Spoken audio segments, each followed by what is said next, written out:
Who the fuck cares, man? Who cares? I'm old, senile. I'm Yeah. flipping people off in public. You don't give a fuck. You know, I'm just that old, senile guy. I might just base jump without a chute. You know, That's double how you're figures going out. I'm going when I'm going out. It's on my turn.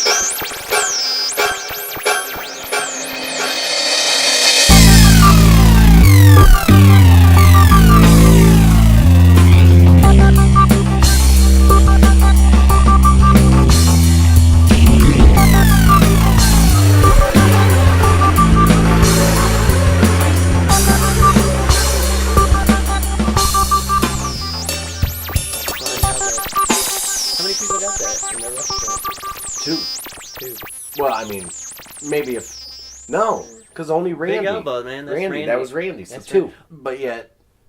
Yeah. Didn't even make the top 6. Not even the top 6. Fix was in, man. Fix was in. I mean, the twins look good as the Red Rum twins. I didn't see them dropping elbows.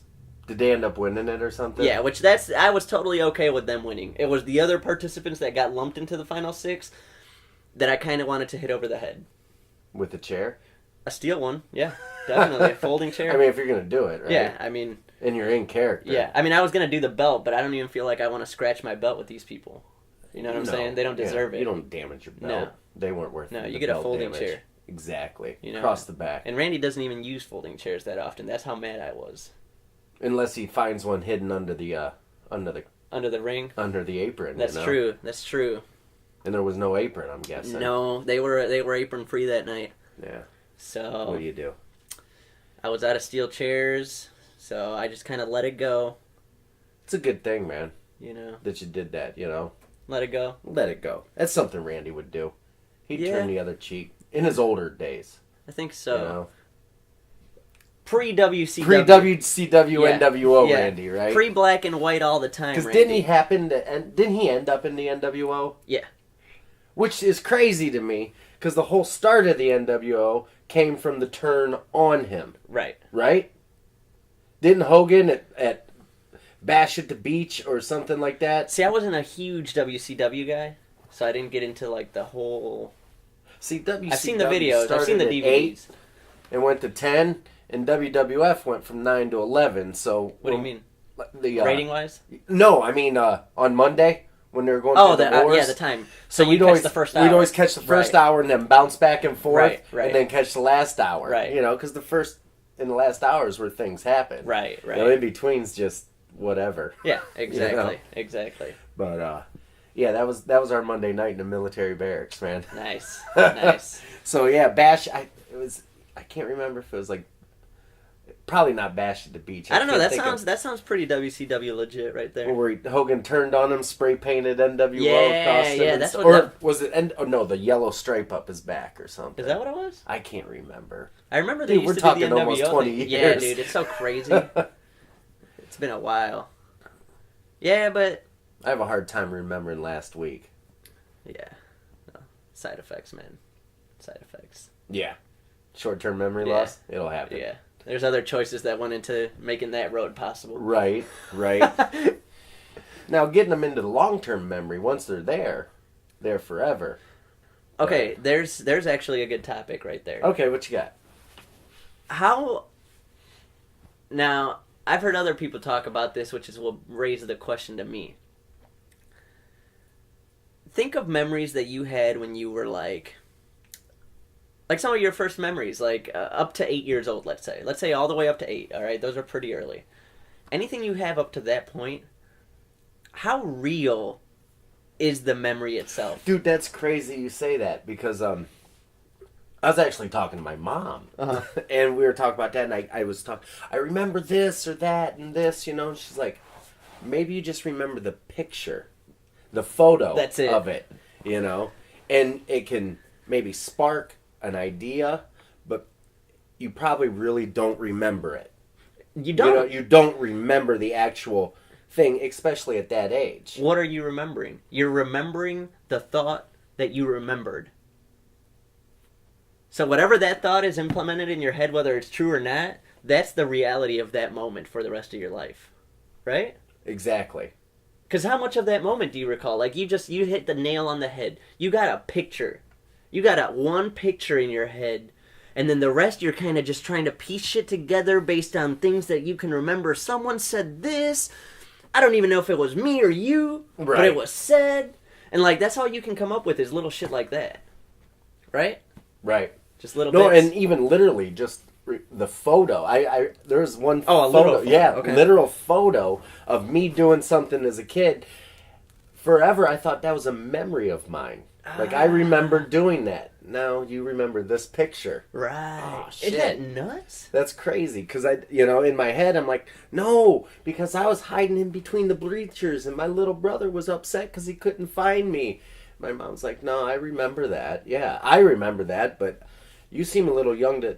Are you sure it's not this photo? But how does she remember, too? Let's get into that. That's true. Is she thinking of a picture? But, she's 25 years old at 22, 25. Yeah, but you think of a time 20 years ago, how much do you really remember that memory? And how much do you remember little pieces of a conversation that make you think you remember more, but in reality you're trying to think of a memory that was like maybe 3 hours long in real time and you remember 4 seconds worth. Yeah, just a snippet.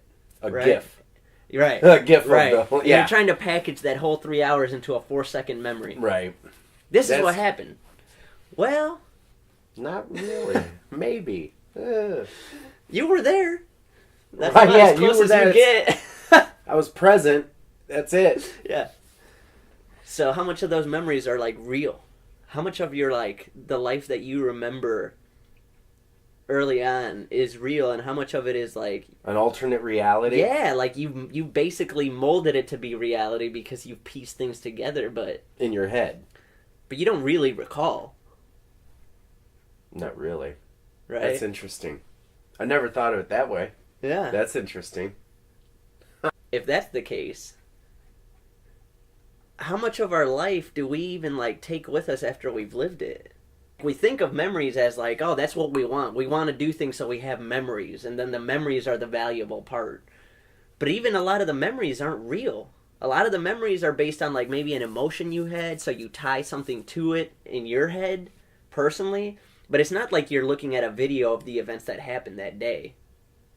Right, like a chronological... Right, like a real... November 17th, 1982. Right.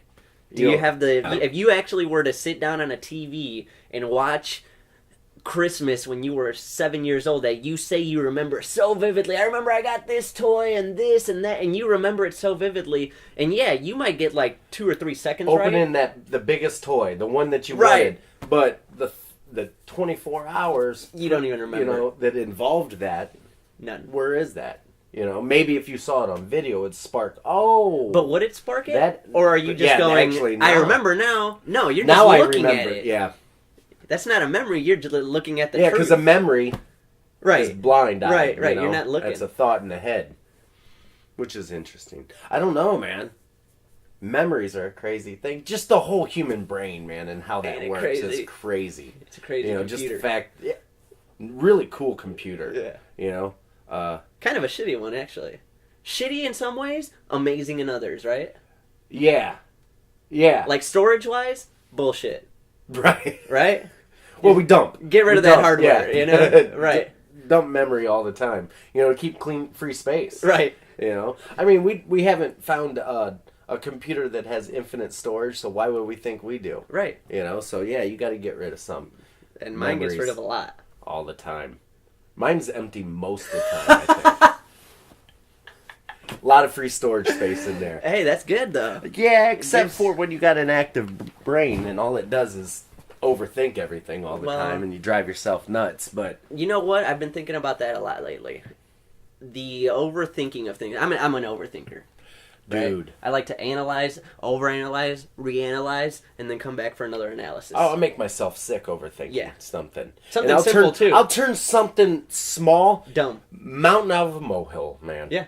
And get physically upset over it. Right. I'm fucked up in the head, I mean, just beyond belief. Work in progress. Sure. Work in progress. Still working on it. Always. But fuck right now, dude. I'm fucking overthinking so many things that I'm all fucked up in the head over, Yeah. But, oh, yeah. Oh, jeez.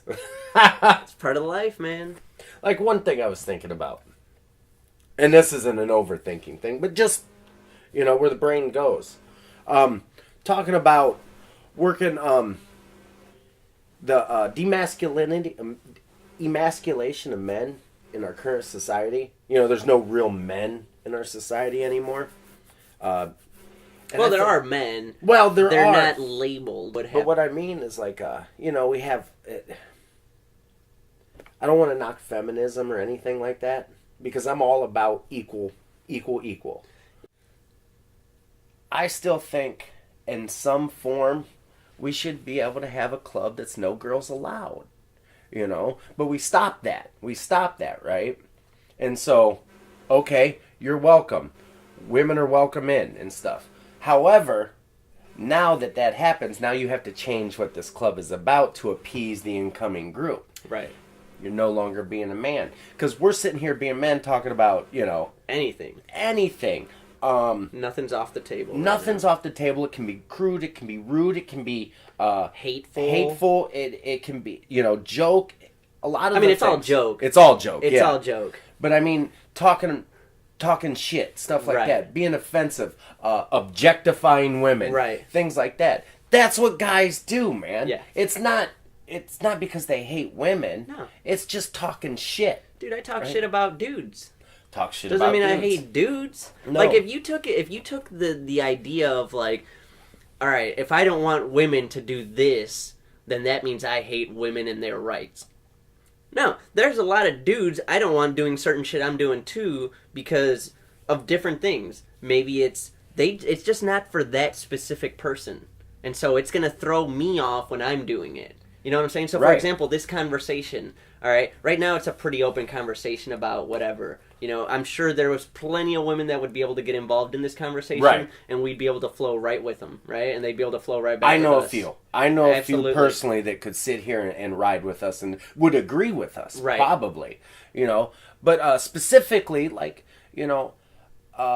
if a female or woman comes into a boys-only club because they broke the barrier, and I'm not talking about at work, in business, that's a completely different thing. Right. You can't have that. But I'm talking about this. this. If we want to talk about masturbating, it's going to be a whole different game if we have females in this room, unless they're super open.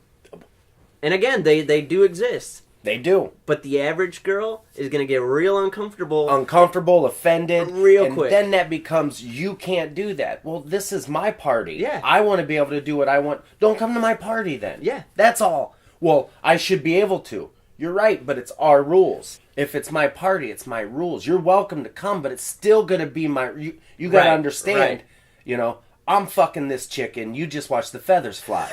You know what I mean? You know what I mean? I used to have an old squad leader that used to say that. Because, what that means is I'm in charge. You know what I mean? If you can bring all the opinions you want to you and all your ideas, but when I'm in charge, ultimately, if it's my responsibility and my... I'm the one that takes the fall, the buck stops here, so to speak, then no, shut the fuck up. Yeah. I'm fucking this chick and you watch the feathers fly. Watch them fly. The other one's, I'm fucking this dog, you hold its tail. So there you go. There's a couple little phrases, tidbits of information you guys can use. And see, that's the kind of thing females would probably love. Hearing stuff like that. Fucking chickens? Yeah. Like, what? See, that's exactly what I'm saying, though. It's like that kind of shit. Like me and you... hilarious, right? Fucking chicken in the feathers, like, right? You bring a female in here, she's gonna be like, that's gross. What's a chicken slot? What? Why would you fuck a chicken? That's... Yeah, gone. Facepalm. Like, there's just certain humor. And the thing is, like we were talking about last week, too, the energy that people surrounding you give you is like, if not everyone in the circle is in the same vibe, then everyone changes individually, too. It throws it off. Sure. It throws it off. It's like, I was in South Haven yesterday. Me and my daughter went up South Haven, and we were watching the waves come in because they were crazy, right? All these waves at the beach. Sorry, off the Lake Michigan. As the waves are coming in, they're all coming in together, until they hit the Pier? Pier, thank you. Jeez, man. What were we saying about short-term memory earlier? Christ. But as they hit the pier, the waves come off at a different angle, different vibration, different wave now. And it fucks all the other waves coming up as it comes back and crashes. I like the analysis. Science, man. Ooh. Don't be a fucking crazy wave. Rogue wave. Get the fuck out of here. Yeah, nobody wants a rogue wave. We're flowing. Solid ones. Nice tube. And then fucking one wave can come and fuck up a set. Done. Don't be that wave. Don't be that wave. Damn. Cunt waves.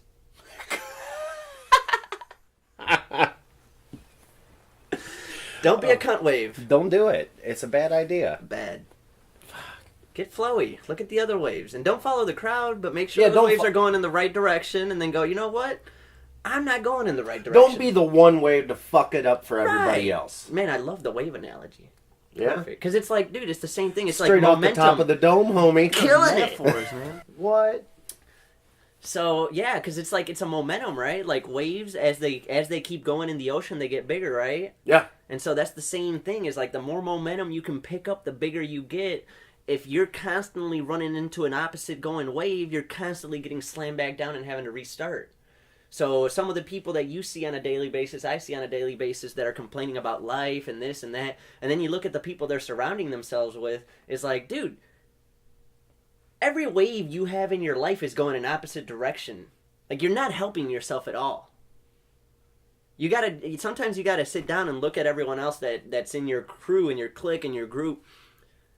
Is everyone on the same, not doing the same thing, but are they on the same wavelength as far as like what kind of patterns are they doing? Yeah. And so if you got friends if you're trying to do something with yourself, if you're trying to do anything, follow whatever you like to do, if you're trying to become an actor and your friends are just getting fucked up all the time, all your friends, and they're inviting you and you're going out with them, how much time are you devoting to getting fucked up, and how much time are you devoting to busting your balls to do whatever it takes to get to being an actor? Which means going out to somewhere where you're going to get commercial spots, trying to get little extra roles in movies. Putting the work in. You can't do that if you're going out all your extra time, because your friends are persuading you to go with them. If it's your dedication and your passion, you really don't have extra time. Right. I mean, until you've accomplished your set goals. Right. But, in which case you would drop those people naturally. That leads into that. That's what's perfect is the people you surround yourself with, and I'm a huge team person. Huge. I'm all about a team. Not very many animals are solitary animals, and those that are on the endangered species list. I mean, yeah, for the most part. A pride, Yeah. A pride of lions and stuff. Yeah. That's just how, I see myself. I'm a fucking lion, Sure. And my responsibilities as a lion are to make sure the pride stays successful. Right. Luckily, as a lion, the lionesses do all the work, and I just got to show up. You just chill and look big. I just got to punk some motherfuckers as they come through. Just peacock on some bitches sometimes. Roar and shit. Hopefully, my mane's all teased out, nice and big. Yeah, so. It's almost like being the ultimate warrior. Like to be. I was just thinking the same thing, man. Just getting out there, big hair, snarling. Warriors. But the difference between some of those lions is when it's time to get down. You get down. You know what's crazy about lions? Dude, being a lion sounds awesome. And in a way, it's kind of like how it is in life, really. You become the top guy of the pride, right? You're the top lion, number one. When you become number one, that means eventually someone's going to kick you out, and you're going to be out of a pride, and you're going to die alone. Mm-hmm. So in order to be the greatest, you also have to accept that you're going to be in the worst state possible. Because that's how lion prides work. At any moment. The younger guy's going to come buck up, say, I'm the king, and either you're going to slam him down and show him who the boss is, or they're going to take you over. He's going to send you packing. And then you're gone. You don't stick around, and you're not the 12th man on the bench. You're fucking gone, dude. You're off the team. Sorry, you got cut. So that's what You goes are the along with weakest being link. the best. And in life, same thing. Let's say you're a fucking rock star, dude. Alright? Because that's got to be like one of the things that most people want to be is just don't give a fuck. I fuck hotel rooms up. I do whatever I want. Fucking 17 bitches a night. You know? That's what everyone wants, right? Need to get your boy with The boy. 100 9 nuts in a session. Yeah, Right? there you go. So that's what everyone wants, right? You become a rock star, and now we're starting to see it because the rock stars of our generation, the real rock stars from the day, are now getting old. What happens is you're on the top of the world. You're number one. Nobody doesn't know who you are. And then you turn 60, and it's like the younger generation doesn't even give a fuck about you. They don't respect you. They don't even like your shit. They think you're stupid. Old and stupid. Yeah, like why did you even like this guy? And then now, yeah, you still got your fans and things like that, but it's not even close to where it was at its You're not peak. playing stadiums anymore. Nah, dude, that's We're at gone. Club Fever. That's gone, you know? And it's like, that's the reality. In order to be the greatest in life at anything, you have to accept that you're also going to have to fall. Yeah. Or you die. You can die first, or you fall. So you take a look at, like, anybody that's ever done anything. Muhammad Ali was the greatest. Chuck Liddell was the fucking... like, no one could touch that dude. Then he was getting dropped. Someone could flick his chin and he was falling down. Right? Like when Shogun hit him? Oh my god, dude, I love that fight, by the way. Yeah, I do too. Great I'm fight, huge. dude. Yeah. I remember that. That's a memory I have stuck in my head. That just didn't seem like a knockout punch, the one that landed. Dude, he dropped him like a He sack did, of too. potatoes. Not as hard as Franklin did, though. Yeah. Rich Franklin accordioned him. Yeah. Those were hard. Yeah. When Rashad and Rich Franklin knocked him out. Rashad was the most probably vicious thing I've ever seen. I can remember memory. Yeah. I can remember hearing it. Still in my head. Yeah. Smack. Like and then, two pieces of wood. and then folded. Oh, eye open. Eye still open. Those are the worst. But you man. know how you see, like, sometimes they have that one punch that's, like, perfectly placed, and then it looks like it barely even touches them, and they drop? Mm-hmm.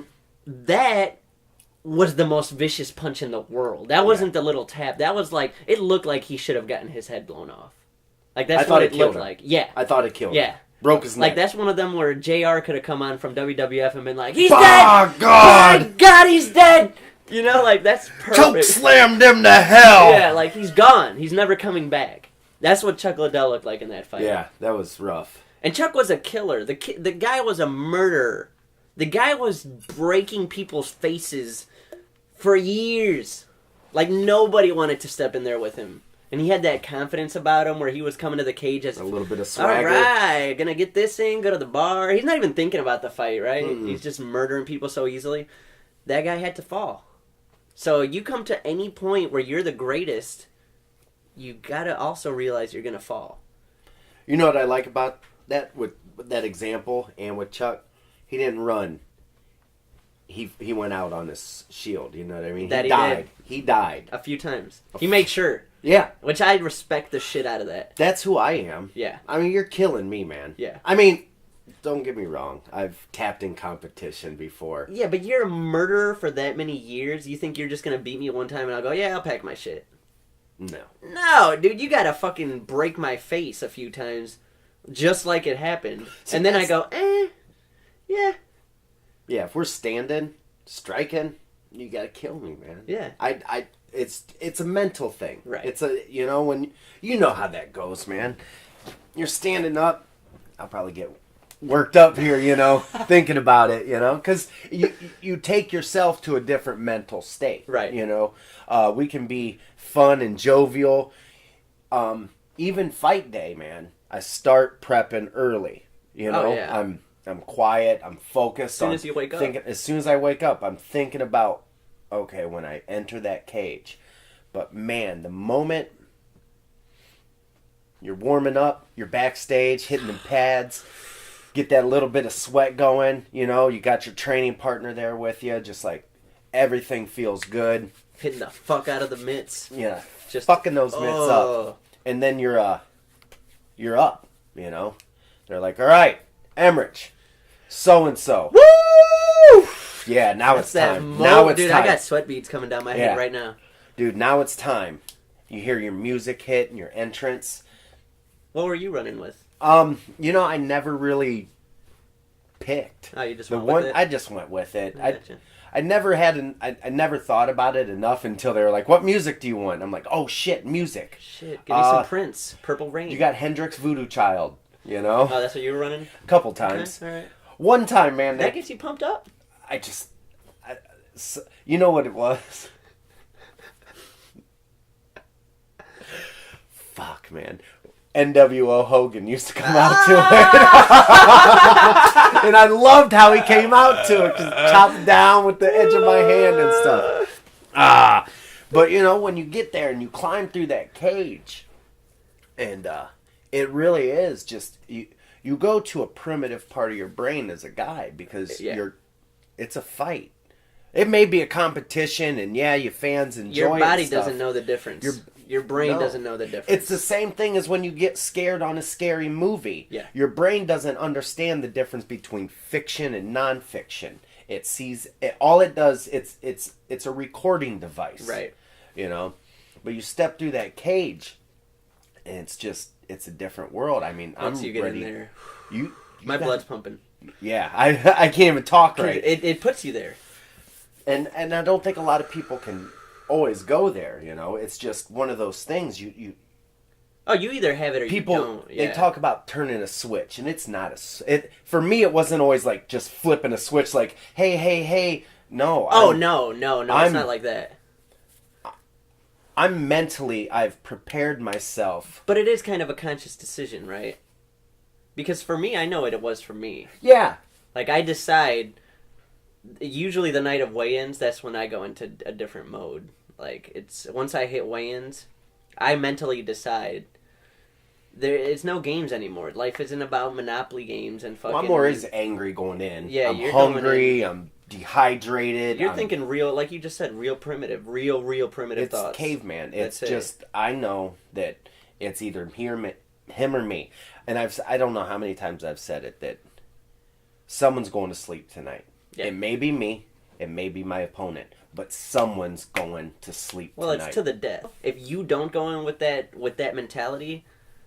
You've already lost. Yeah, I don't feel like I don't think you understand how much more you can put into this moment. How much more...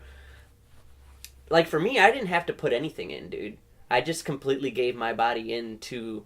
I'm this person now. I'm not thinking about, like, I want to become this, or I'm trying really hard to be this tough guy or this animal. No, I just put it in my mind. Have fans and stuff. No, there's no hype. It's all about... ending that person across the cage from you. That's the only reality in my mind. Whether it's really real or not, I'm killing you until this sanctioned person that got hired to rip me off of you stops it. But you will die. You'll try to kill me and it's not going to happen. And I hope you do. You better try to. You better, because otherwise you're going to get myrtleized in the quickness. Yep.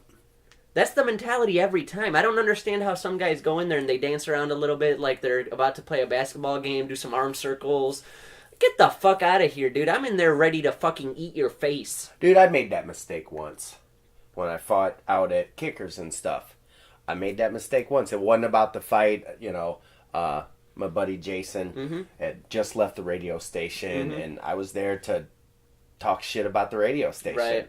And so I didn't go in with the same mentality. Ended up with 7 stitches across the bridge of my nose, Yeah. I didn't quit. A fight you could have easily won. Fight I should have won. You should have won. Fight I should have won. But I didn't, No, you didn't. Learning lesson. Definitely. Learning lesson. Definitely. Haven't fought since. Yeah. Well, actually, I've put in many rounds. Yeah, many That's rounds. the thing. There's a lot of people don't understand that competition doesn't speak any volumes of how much a fighter goes through. Competition is the reward. Yeah, for all the training, for all the rounds you put in. Yeah. That's the easy part. It can hurt more because you're going 1,000%, but... Right, you're not trying to hurt your partner. Right, even though you do get hurt, but you're not. It does hurt more in the fight, but you got to realize how much punishment you've taken up to that point for months. It's funny. It hurts more after the fight because I never felt. Yeah, you don't feel shit. You don't feel shit, dude. I've had the shit kicked out of my leg. Leg kicks, not checking them, trying to sit into them and throw that too. Inside and outside of my lead leg, man. to the point that limping out of the cage. Yeah. You know, in the cage, you don't feel it. Yep. You know, one of my fights broke my orbital. You know, broke my eye socket. No clue. You don't notice. Had no clue. Adrenaline's crazy. And you know, I have a high tolerance for pain. Sure. I like to think. I mean, I've never. That didn't stop me. The knee in the face didn't stop me. That drives an interesting point. I'm not a firm believer in tolerance for pain. Tolerance for pain to me, like, people think that that's a bodily thing. Tolerance for pain's in your head. Absolutely. You know what I'm saying? Absolutely. So I think any fighter that has the mentality that we're talking about has a high tolerance for pain, because it's not a tolerance. It's a I'm not quitting till I'm dead or I can't move anymore. It's that simple. Well, that's like, you know, the like lump hurts. in my hand. You know, that's from doing a Tough Man, you know, so many years ago. That's an interesting story. Just got out of the military. I was out for about a year, you know, and my ex-wife, we were just dating. We're getting ready to move up here to Michigan. From where? From North Carolina. Okay. I was stationed down at Fort Bragg down there. 82nd Airborne. Shout out. To the 3 people that are listening. Right, to the nobody. But we were moving in a week to move up to Michigan. We had flipped a coin and it ended up we're moving to Michigan. Okay. It was either going to be Michigan, where my family had transferred to, or to Kansas City. Did you literally flip a coin? Dude, literally flipped a coin. Literally. It was That's a way to change your life. Heads was Kansas City, tails was Michigan. Boop. Tails. Fair. All right, that's where we're going. Well, neither of us had any fun. Dude, we're fucking 22 and 20 years old. Yeah, you don't know shit. Don't know shit. You think you know everything. You do. Because we rented a 3-bedroom house, and yeah, we had our shit... For what, a year? Yeah, for a year. Yeah, yeah. Like, that's experience. And how often were we late on rent? You know what I mean? Oh, my God. And we were the worst renters. Another podcast. There's plenty of renting stories. God. Yeah, we can go into that for a while. But so there was a Tough Man contest about 45 minutes away. Here? No, this is down in North Carolina. Needed fucking money. We didn't even have enough money for gas to get up to Michigan. God damn. My family had come down, helped pack everything up, that all the big shit into like a U-Haul trailer. And they took it back up to Michigan. So it was literally what we could put in the back of a S10 truck, and gas. That's all we had to, and we didn't even have enough gas money to get up there. So I saw this Tough Man contest. It was like $1,000 for first place. Now this was taken into consideration. You had boxed in the Army. I had boxed in the Army. So you did have some... it wasn't like you were just some average Joe working at a grocery store. No, this just made sense as an opportunity. To get some money. Yeah. It's not like I could go to a male review for an amateur night and shake my dong. You know, that shit just wasn't happening, you know. But so I saw $1,000 for first place, $250 for second. That's pretty good back in the day. Dude, all I could think was like, dude, if I could get second place, no problem. Sure. That's enough money that gets us up here. That gets us up here. Now, let's put it into perspective too. Tough Man back in the day, no weight classes. Right? 2 weight classes. 2 weight classes. 195 and above. Yep. And 194 and below. Right. Guess what I weighed in at?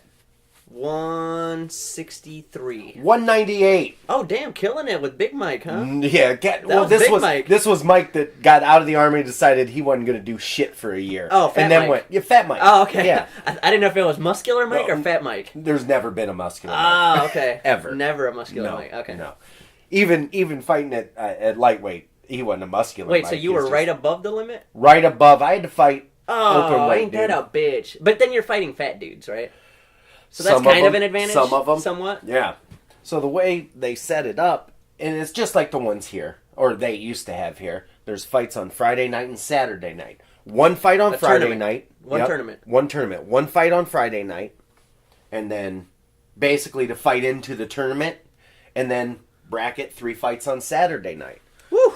Yeah. It's grueling. But it's 1 minute rounds. 1 minute rounds. 1 minute rounds, man. But, again, Fat Mike. Yeah, Fat Mike. Yeah. So 1 minute's a long time.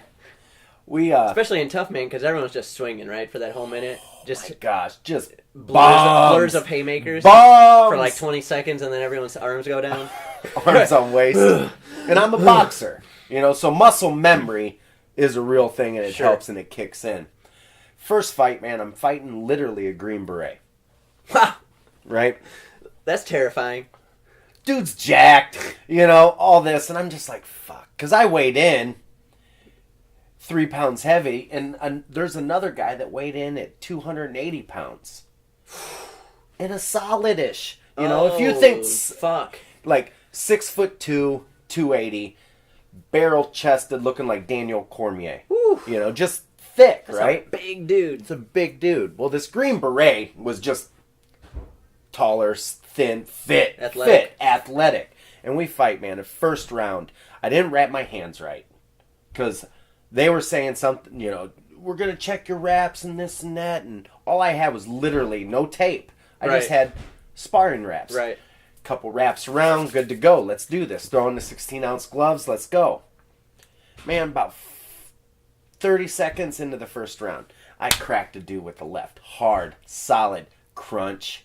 Broke my hand. Broke my hand, man. Knew it was broke. Arm went numb instantly. So the rest of the 2 rounds, man, I'm jabbing this guy, stepping outside. Luckily, I'm a southpaw. So I'm stepping outside, and he kept leaving it open for a 2. I just kept hitting him with this broken hand, man. It hurt so much, but pain tolerance, right? Right. I'm dying out there. Yeah, you don't feel it yet. Ended up winning the fight, broken hand. Had to go back the next night. See that, and it's swollen. It's had time to just get giant. Oh, dude, there were no knuckles, no. You can see the tendons in your hand. Right. No, it just looked like somebody stuck a straw under it and went, right, and blew on it, and it just swelled up. Well, I got a little smarter and went and got some tape and taped that hand up like a brick. Ended up fighting that 280-pound dude. Excellent. All the way to the finals. And lost in the finals. Won $250. Excellent. Lost in the finals against broken the guy. hand. Oh, man. 3 fights, broken hand. 3 fights, broken hand. So, yeah, mental. It's a mental toughness, thing. Man. But, yeah, it's just one of those, you're good. I'm going to die out there. Yeah. It's a mental attitude. Well, it's also real easy to say. It's also easy for a lot of guys to go, yeah, that's the attitude. And then when it gets to be fight day, it's like, it's just a fight. It's not real. How often do you see on Facebook, I'm coming out, you're going to and then you just don't even show up for the weigh-ins. Yeah, it's so much. It's those guys. It's the ones that talk a whole bunch. Yeah, it's the guys that obviously don't I'm talk. sitting here talking a bunch of shit right well, now. that's what we're doing. That's why we have a recording device. device. That's what we're getting paid to do. Yeah, paid. Yeah. You watch the UFC fighters that talk shit. Those dudes don't talk shit before they get to the UFC. Those dudes end up talking shit to get fights and get money. Right. When they're fighting on the circuit, they're just beating people's asses. Yeah, that's all they're doing. They're just whooping ass. Just smoking people. Yeah, they don't got time to be talking Twitter and shit like that. No one gives a fuck anyway. Right? The only time they care is in the UFC, and that's a smart thing to do, because nowadays in the UFC, you have to get a little bit of hype going. There's too many guys. Yeah, there's too many guys. That's where you need to be the opposite wave. That's where you need to be unique. Stand out. Chael made a living doing that. Chael, Nick Diaz, both guys. I hate Chael, love Nick Diaz. Both of those guys, love them or hate them type of fighters, right? Yep, polarizing. But guess what? You're always tuning in. Well, yeah. Because you either want to see them get their ass whooped. Because they sucked you in, they hooked you, man. Yeah, same with John Jones. I was just going to say, Johnny Bones, same man. Thing. Same thing. And I'm not a big John Bones fan as far as the personality throws out to the media, because I don't know the guy, so who knows? Right. But fuck if he ain't good, man. Oh, he's good as shit. Yeah. I hate seeing people that good and that cocky. Yeah. Because they whoop my ass, and I'm all about don't be cocky. But I'm all cool with cocky. I like cocky as long as you know that you're just selling it. You know what I'm saying? Like, if I was in the UFC... If you're playing a character... Right. If I was in the UFC, I would be outrageous. I would be doing my work. I wouldn't say shit leading up to the fight ever. After the fight, I'm talking mad shit to everybody. Because I want my name out there. I want good fights. I want money. And the only thing I'm going to do, and the only way I'm going to get money, is if people want to see my fights. So if you're a draw. Right. So instantly I'm going out there, I'm like, 125 division... Yeah, Mighty Mouse is fast, but he's gonna get choked the fuck out. That's why he don't want to fight me. You say that like before he's even looking, before he even knows your name. You say that kind of shit just to get people associating you with him. Right. Instantly, you're already getting up there. Dude, that's what Conor McGregor did. And he's the biggest thing that's going on now. You know? There's an equation for that. Oh, absolutely. There's absolutely an equation. And if you're a manager managing fighters at the top level, you need to hire someone that can help your fighter be able to market himself in that way. Because if you don't, you're doing your fighter a disservice, and you're not maximizing on their potential matchups. Because here's the thing, and this is, we know the top guys don't fight each other. It's the top draws that fight each other. Right. It's the guys that are going to generate a good pay-per-view. The guys that can carry the show. Buys? Yeah. You're never going to get Clay Guida fighting the champion. Mm-mm. Unless he knocks out a 5, 6, 7. Unless he knocks someone out, or he starts talking mad shit, which is completely out of character. Now all of a sudden people tune in like, what the fuck is Clay talking What's this about? cat doing? Yeah. Oh, he's talking shit, and he's been beating a couple people. You know, we kind of think he should be in for a title. That's how you get that recognition. Clay can beat 10 people right now, and people are like, yeah, he's quick and fast. Right. He's not saying shit, though. He's not making it exciting. He's not making it a fucking Daniel Cormier, John Jones situation. Dude, who doesn't want to see those fuckers brawl I can't wait. I can't wait. You still get the anomalies like Mark Hunt, who doesn't say anything, but his look, though. His look, the Samoan, the walk-off KOs. Yeah. The dude's a fucking monster. He don't give a fuck, you can tell. I can't wait for his fight. He's fighting for Doom for the title. For the interim? Yeah. Interim. Close enough, man. What do you think about that fight? How do you see it going? What are you thinking? How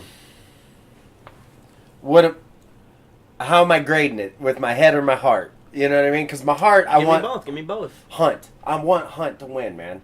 I mean, first of all, 40 years old.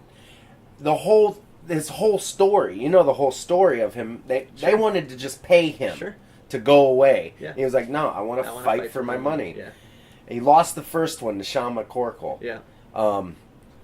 Horrible fight. Horrible fight. And then just went on this streak of just knocking dudes walk-off knockouts. I mean, granted, the first few that he fought, not very good fighters. No. Right? First few of those walk-offs that you saw. But still, now... Yeah, but now he's fighting top guys. And Hunt will fight anybody. He doesn't give a fuck. He's fought everybody. Yeah, but... Alright. That's remarkable. But when you're the biggest dude in the division... That's true. When you're cutting to make weight... Go fuck to make yourself. The top you know, like, yeah, you're cool and all, but you're over 300 pounds, man. You shouldn't be scared. And your head's like a cinder block. Yeah, except for Melvin Manhoff knocked him out. Yeah, but Melvin's that's a whole different story. That dude is probably the most terrifying looking dude in fighting. Would you when say? He's fighting? In fighting. Yeah. He's probably the most intimidating looking dude. He scares the shit out of me. Dude is black as midnight. Wesley Snipes black. Blacker. He's like... Darkness. Black hole. Black hole black. No light coming out of that. There's no light. Like, you can't... The only light are his eyes. Do you see that fight against Robbie Lawler? Oh, where he was kicking the shit out of his legs? Dude, I mean, he ended up getting beat, but if anyone that saw that fight knows that he was fucking killing this dude's legs, right? Kicking his leg, inside leg kick, where his knee's going up above his head. Yeah, almost falling down a few times. But back to Mark Hunt and Verdum.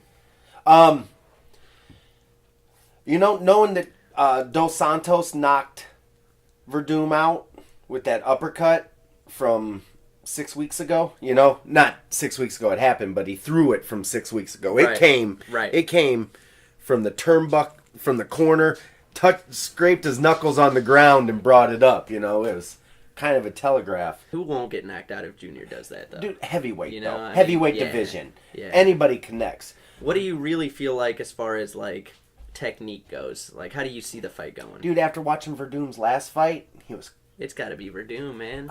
I think it is. Verdum is a technical savage. That dude is a beast. And an amazing jiu-jitsu player, too. Well, that was his thing. If you ever watch old Pride fights of him, no striking whatsoever. His striking was so bad. Just rudimentary. Awful. It almost looked like, you know how, when Hoist...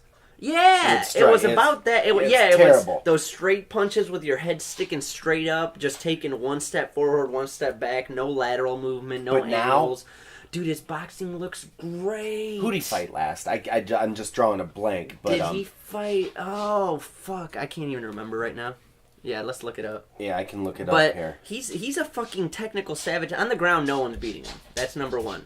As far as jiu-jitsu goes, no one's beating Verdum on the ground. No So- heavyweight. And then as far as on the stand-up now, his stand-up is good enough to where he can, as long as he doesn't get nailed by Hunt, that's the tough thing, is Hunt hits you one time. Well, and he has a, Hunt likes to throw that kind of jump hook. And that's You good know, because whoop. Verdum's tall. Yeah. That's why it's been working for him.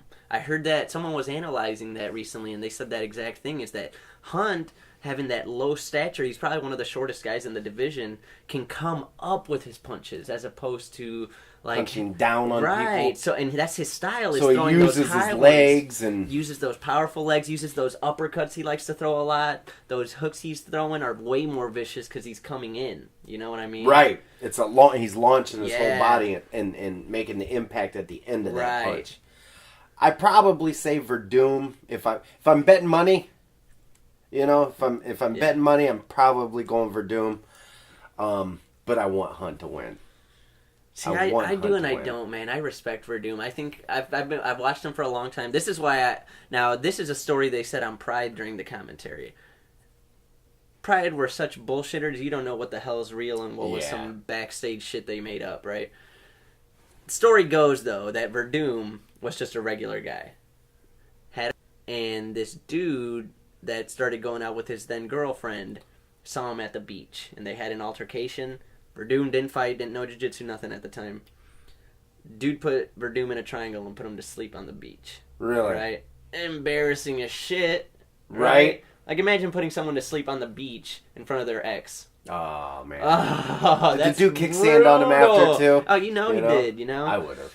And so he says after that he started doing jiu-jitsu. No He's kidding. Like, fuck that, I'm never going to have that happen again. And that's where he started jiu-jitsu from. And then he started fighting. And then if you watch him in Pride, like we were just saying, dude had no stand-up. He was just a black belt in jiu-jitsu. Amazing black belt. Amazing on the ground. No stand-up whatsoever. Was fighting some of the gnarliest dudes they had at the time. And was doing okay. Started training with Crow Cop. Started training some striking with Crow Cop. I didn't know that. And Verdum would show him jiu-jitsu. Crow Cop would show him how to strike a little bit. So they worked together.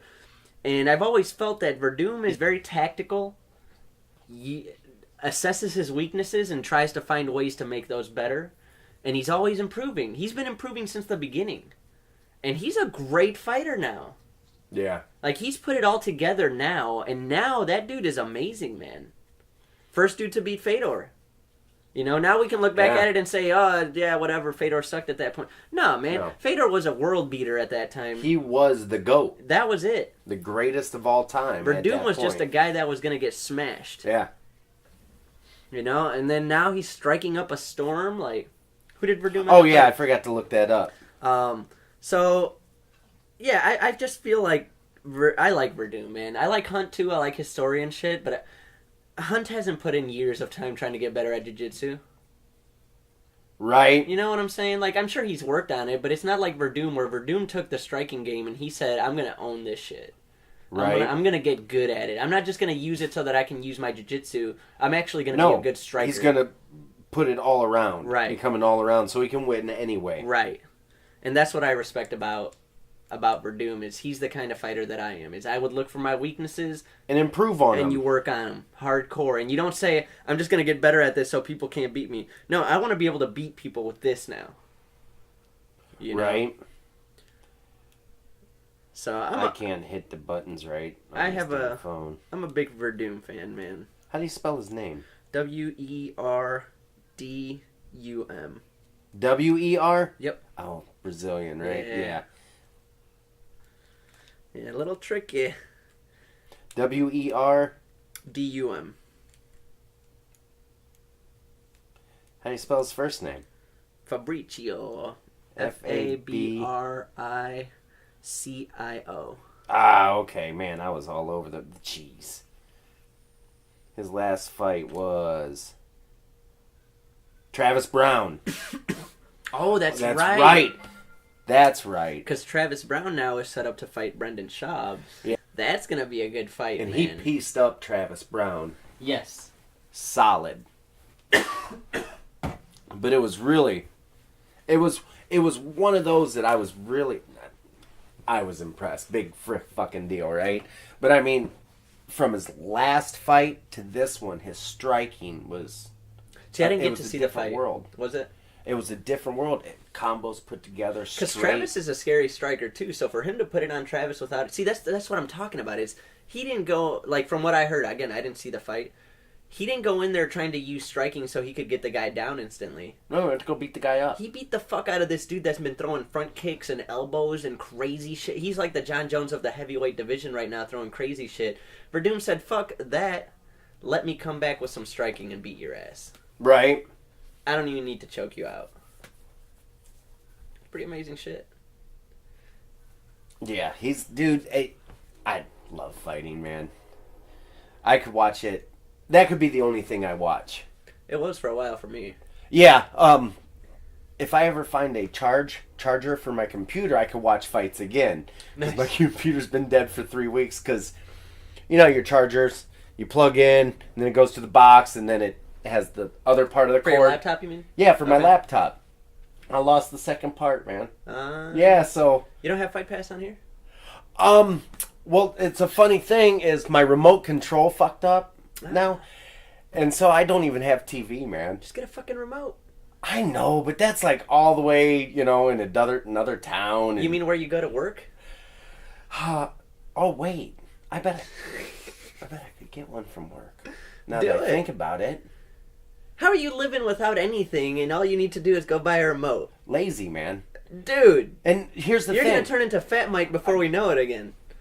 I'm ready there, dude. No, I'm there. It's cool. I got a scale that disappoints me every morning. Like, really? You still hop on scales? Yeah. Dude, I haven't I hopped have on a to. scale since I fought. Dude, but you're tiny, dude. Yeah, that's the... I see, I don't want to be You can discouraged eat in the wrong everything way. in the world. You can eat everything in the world and maintain weight. Oh, I could eat this microphone and I would be... Less. Fine. You'd lose weight. Yeah, I'd actually because lose your weight. metabolism would take so many calories to break that down. Yeah. Me, it would sit there. Yeah. And for somehow that 8-ounce microphone would gain 6 pounds on Right. me. You know, that's just how it goes. But I'm old now. You're not you know? old, man. 40, man. Come on. Almost. Let's not go there yet. All right. Let's go with 17 more days, man. That's it? Yeah. So you're 40. So... And you're an asshole. Well, yeah. So both are true. Okay, right. Now what? But, oh man, speaking of, this has been a rough one for me. I thought 35 was rough. 30 was no big deal. I was like, you know, because I was married at the time. Sure. And I'm supposed to be grown up, Sure. and I owned a house, and now I'm almost 40, divorced, renting. I'm like, fuck. Right in the midst of a good, solid midlife crisis, I'm pretty right. sure. So you see You a know? Harley coming up? Or I don't know, maybe Corvette? Corvette. Okay. Isn't that the midlife crisis? A yellow one? Probably red. Oh, red. Convertible. Classic. Okay. Yeah. Convertible.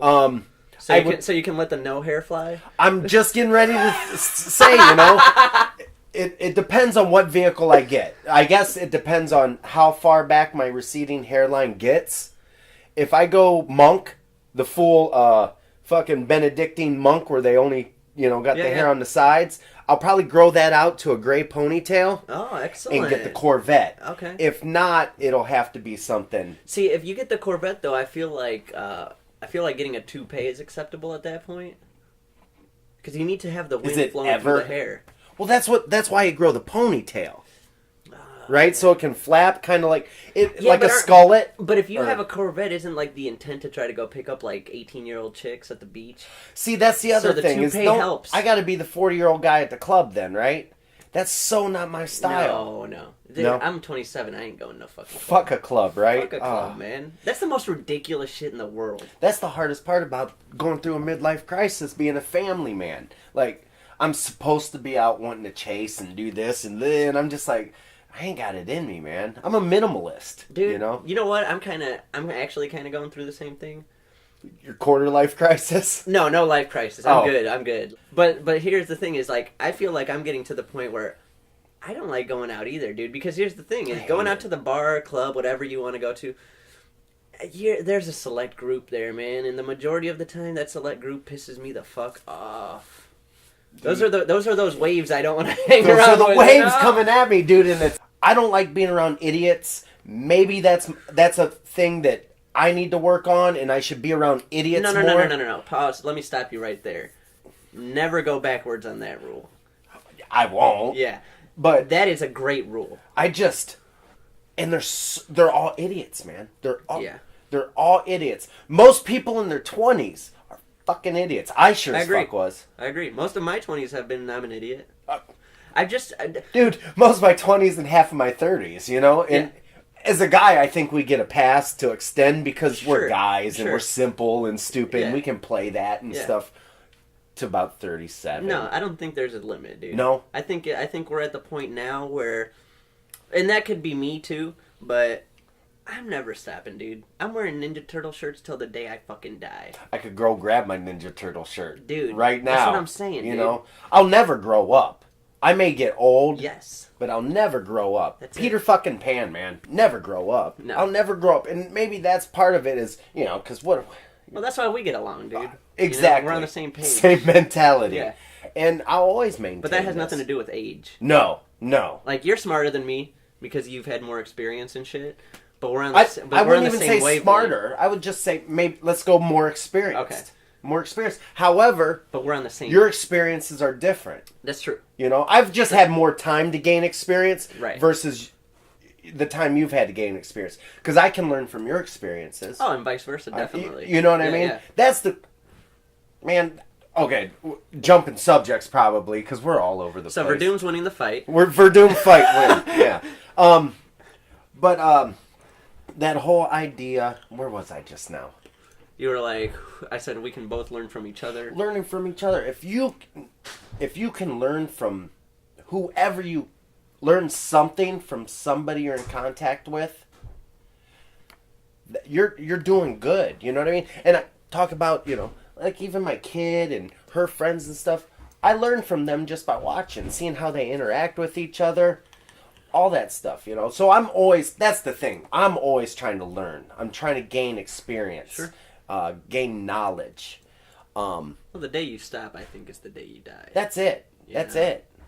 If you quit giving a fuck about shit, I honestly believe that. I think that obviously there's reasons you die, health reasons, right? Right. Those 100-year-old ladies you see that are still with a smile on their face, they're just happy to be alive, so they're not done. They're the ones, you know, I talk about, you know, didn't wake up dead today. Right. So it's a great day. Right. Fuck if they don't really... They're living that. Right. They woke up and they're like, fucking A! Yeah. I'm alive! Another one! Holy shit! Because you're playing with house money at that time. Yeah, right. Yeah, dude. When you get that 100 years old... Yeah. You're lucky. You're not lucky, but... You hit the jackpot. What are you talking about? Right. You're blessed. Yeah. Or however people want to say it. Just because you put your feet down on the bed. That's today, it, dude. You know? I mean... Dude, if I was 100, knowing me, like, I get to points where I just get bored of, like, the same shit, doing the same thing, right? ADD? Yeah. I might do something... Dude, I might turn 100 and I'm like, you know what? I'm not coming back today. I'm going out, dude. Then I might hit the club. That might be the time where Adrian goes back to the club. Get the cane going. Dude, I tell you what, though. I firmly believe that I'm going out on my terms. Yeah, absolutely. Now, don't we all think that? Yeah. You know, I mean, of course I could stroke out as soon as this podcast is over. Well, Mike. Be like, you know. But once I hit a certain age, I think after 87... 87's the one? Well, that's the... Is it 87 or is it 78 is our...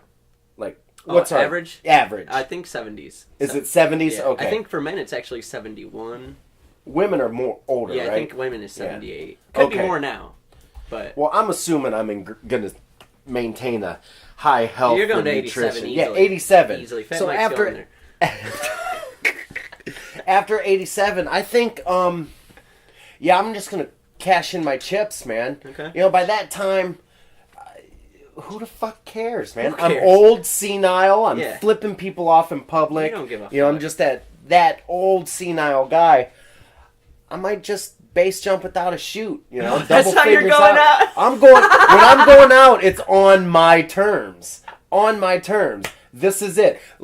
I can tell everybody goodbye. I can, all the love, see you people, and they can watch. Just woo, fuck all y'all. Right. That There you go. done. Boom. Into dust. Dust. And there you are. That's 87. Isn't that the greatest way to go? I think. I don't know, man. I mean, I'm not completely with that one. No, not so much. Nah. I think. All right. On a real tip here. Let's say I had some disease, right? Let's say I'm 80 years old. I get some disease. It's crazy. Cancer. You got cancer at let's 80. say cancer. I got a terminal disease. Let's just leave it at that. I got a terminal disease. Shrooms, man. You're making peace with it at that point. Right. The shrooms are just gonna give you it's just like a quick little trip. Like, hey, dude, this ain't shit, man. Yeah, whatever your next Yeah. your next phase Yes, is. it's coming, dude. You don't worry about it. Like, this isn't anything. You're gonna go anyway. You knew it was. We're all happening. going. Yeah, We're all going. yeah, and it just gives you it just brings you Peace. down. So Gives like you that's some all I'd be peace. doing. Shitting on yourself, having somebody Fuck yeah, clean dude. you up. Oh, I'm totally gonna shit all over myself. Everywhere. And just look at people like, Dude. I'm not cleaning it up. Yeah, and then munch a shroom. Like, right after. Eat about 10 caps. Yeah, like, Boom. bitch, what, like 87, done. Grunt. Yeah, it's shrooms. And shrooms. So, like, at that point, anytime I'm feeling down, I'm just popping shrooms. Right? Did you read the article? It was in the Huffington Post, I think, about mushrooms and the effect it has on the brain. Not but how the pathways that it goes through? it opens up pathways that are not used when we're not under that state. In that state. Right.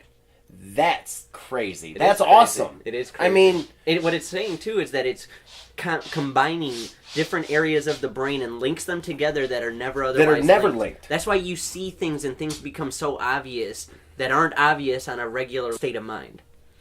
Yeah, and I haven't done shrooms in. It's been a little while. You know what I did recently? I wanted to get back. We're into talking it. about portobellas. Yeah, if absolutely. anybody. I mean, yeah, for your salads and yeah. you I'm know. a big salad guy.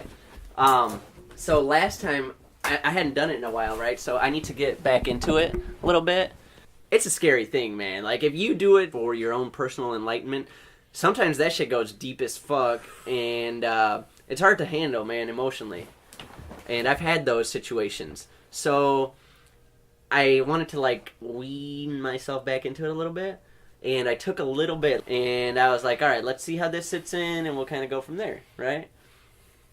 And every time I do them, it gives me a message, right? It doesn't feel like I'm talking to myself. It feels like something else is giving me a message. A dream? Like somebody in a dream talking to you? Not even a dream. Like, I know this sounds dumb, but this is how it feels to me. It's like it's an entity itself. Right? Like the shrooms itself bring you in contact with an entity of some kind, or entities, whatever it is, right? Right.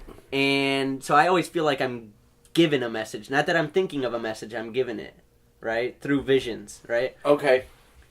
Dude, so I took these, and all of a sudden I started to feel it. Like I got the quick, but it was a microdose, so it's not like it just slams you on your ass, right? You just kind of like, oh shit, and then your brain starts going in different directions than you're used, so you know it's hitting, right? Like your brain's thinking in a different pattern. And I'm like, all right, so this was my plan beforehand. I go, all right, I'm gonna take one stem and a cap, and we'll just feel that out, and then next week I'll get another one and do two. And we'll just kind of get ourselves worked back up into it, right? Dude, that bitch said, when you do two, you're gonna be fucked. Because with one, I was already like, man, this is hitting a little harder than I thought. And then it goes, They're potent. yeah, huh? and I'm thinking I'm gonna control the situation. Right, because you're in control of yourself, the right? Situation. I'm gonna see how far I want to take this trip. And that's where you messed up, That's right? where I fucked up, man. And I always say that is you got to take this shit and fucking respect it. Man, I thought I was going to own it. Like, I'll do 1 this time, and then I'll put 2 in, and then I'll be able to get the exact trip I want. No, that bitch on 1 told me. It didn't even scare me. It didn't terrify me. It didn't do anything to scare. It just literally clear as day said, when you do 2, you're going to be fucked. Not in a bad way necessarily. Just a warning. But hey, way more than what you're thinking you're trying to control right now. This may be more than you're prepared for. Yeah. You think you're thinking something. You think you're going to own this situation. Dude, see, and it's been so long since I've had portobello mushroom that I don't really remember how they taste. Yeah, right? Right? But like LSD, that's what happened to me, man. I was thinking, you know, just a hit every now and again, because, again, the spiritual experience. Sure. We're trying to expand consciousness for people that are out there. You know, it's not a club thing. It's not a party thing. It's a conscious and subconscious altering thing. It's a spiritual journey. You know what I mean? It really is a spiritual journey. It's not smoking a blunt with your boys. No. It's not bumping a few rails before you head into the club. No. It's a spiritual journey. And so, take a hit. Maybe another one later on in the night, 5 hours later. Well, I went straight with 2 one time, man. Going for it. Was not thinking that, oh, I can control this. I've been there. I've been there. I know what it's like. As if you run the realm. Yeah. Right? Dude, I couldn't have been more wrong. Ask Corey. It always tells... You know what's funny, He's though? told you Yeah, about, you know. But you know what's funny that you say that is that every time... That's what you're looking for. Yeah, every time that you go into it thinking, I got it and I'm going to run it, is exactly when it slams you on your fucking ass. Luckily, it wouldn't... See, I've never had a bad trip. I have. Like a scary bad trip. I've always, like... I've had some bad laughed until, you know... You've never wanted to get out? Like, all right, I wish I'm done tripping. And then oh, every time well, then, I've been then that's done. a bad trip. Every time I'm... Well, this is, you know... Here's the thing. This is 10 hours into it, and I'm just like, all right, I think I would really like to get some sleep. That's not happening. But have you ever had a trip where, like, an hour in, you're like, I don't want to do this anymore. This is too fucked up. No.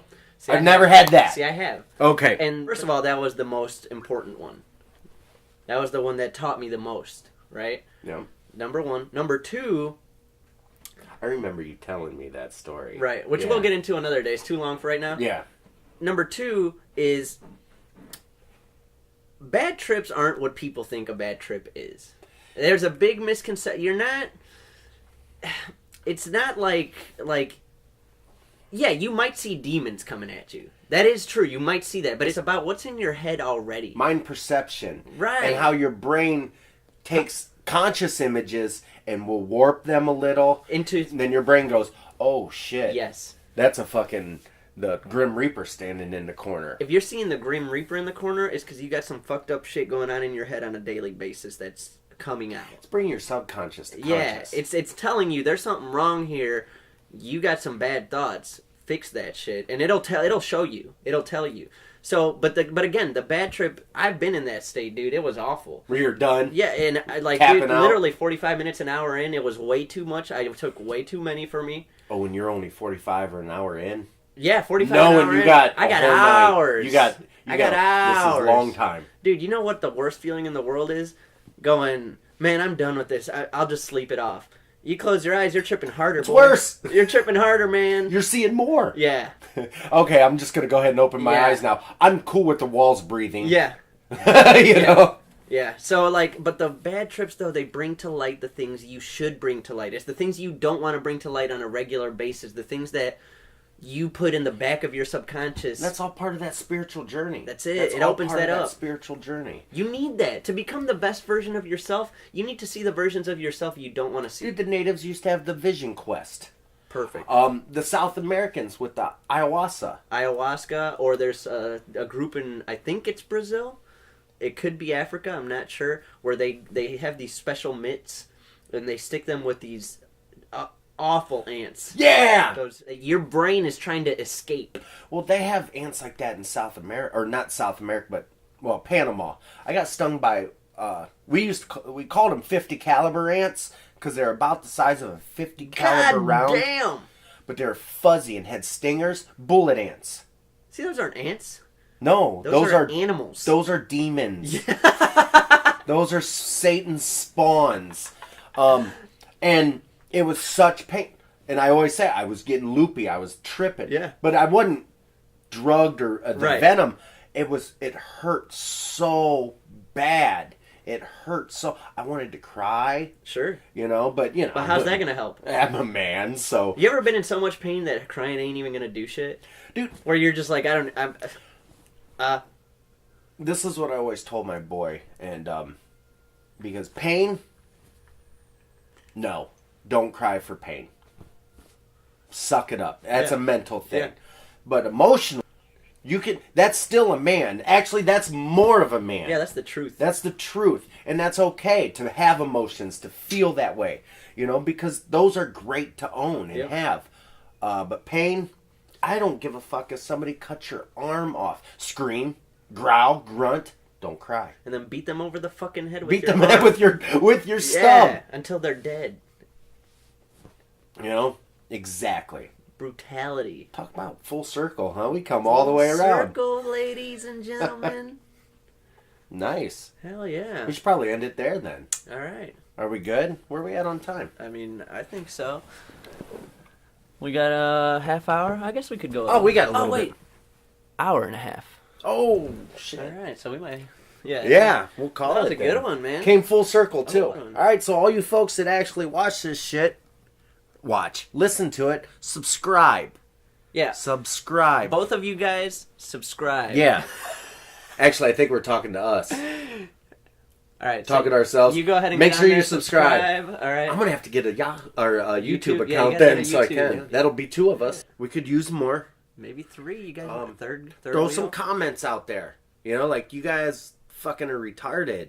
You should talk about this, and then we will. I mean, we'll still be retarded. Well, yeah, we'll absolutely be retarded. That's a genetic thing. Yeah. That's not helping. It ain't going away. I mean, I'm sorry. I should be PC. R word. Don't be R-worded. No, fuck that, dude. I'm kind, Here's man. the thing. I know, but I'm not gonna let you be one of the masses that helps get rid of the word retarded. I'm not gonna let you do it. That's my word. That's like my favorite word. I throw that out daily, minutely. I don't give a fuck, dude. We've talked about this before. Who gets offended by the word retarded? Not. Non-retarded people. Because retards don't know. They don't. Yeah, and first of all, I'm never gonna make fun of a retarded person. That's a fucking. If I see somebody making fun of a retarded person, they're getting their ass whooped. I'd be like, hard. hey, retard, stop making fun of that mentally disabled guy. Right? Exactly. Dude, you're being a retard making fun of him. Yeah. Pop. Wow. And then I'm gonna get the retard. The mentally challenged guy. Yeah, the guy retard is on the ground, extra laid out. Strength to just. I mean, like, grab him and pull something hard. Yeah, what would we call it for him, though? Like, mentally disabled strength instead of retard strength? Gorilla strength? No, it's gotta be like... That's kind of racist. Yeah. Ooh. No, monk... So now you're a racist against a retard? Woo! Can you imagine the mobs coming after you? Man, I guess I might as well just join the Nazi party at that point in time and just finish it out, yeah. right? Just going after fucking mentally handicapped black people? This shit's gonna have to be edited. This we didn't use the N-word. That's a word I won't say. No, yeah. It's the N-word. But that because of the hate. There's actual hate. Yeah, that's hate behind retard, that. There's no hate for me. If I call you a retard, you're a retard. Dude, it's like the word faggot. Right. Louis C.K. said it best. Like, I'm not calling you a faggot because you're gay. I'm calling you a faggot because... You're a faggot. Being a faggot. South Park. Did you ever see that South Park episode with the motorcycle, the Harley riders? They kept calling them faggots and stuff, and people were all, they were spray painting "Go home, faggot" all over the walls and stuff. People were really like, oh, "You guys are so insensitive." They're like, "What are you talking about?" No, we're not talking. A gay person. There was no correlation. Right. And that's the same thing, dude. Right. There's no correlation. I ran into that one time at work.